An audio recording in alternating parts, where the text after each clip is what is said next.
January 2026 was a pivotal month for education, marked by a shift toward long-term curriculum planning, technological integration, and fiscal restructuring in school districts across the country. So let's break it all down, shall we?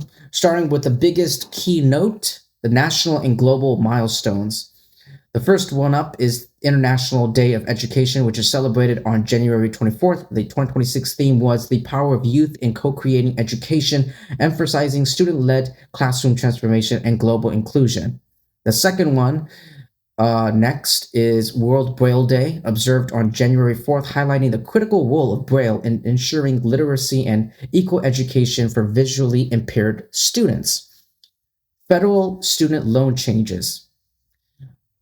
New rules were finalized for graduate and doctoral students, setting a $20,000 annual cap for general education for graduate programs and higher limits for professional degrees like medicine or law, effective July 2026.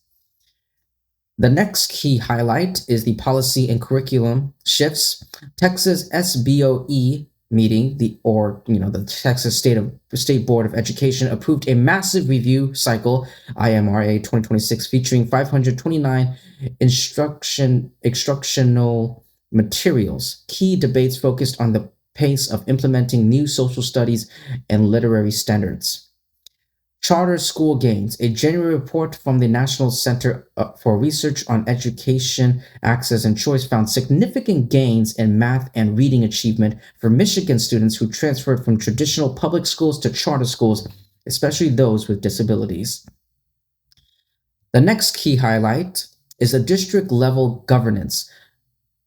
Budget reductions. Everyone.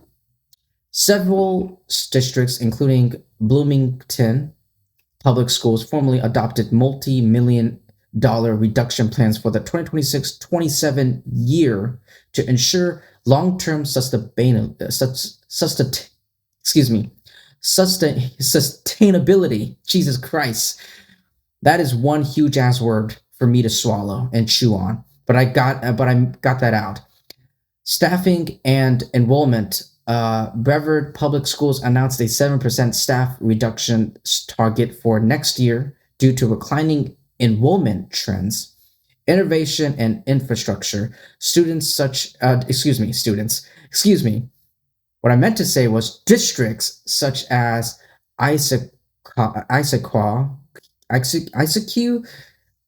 anyway, moved forward with plans for choice schools and high-tech innovation hubs to address overcrowding and modernize learning spaces.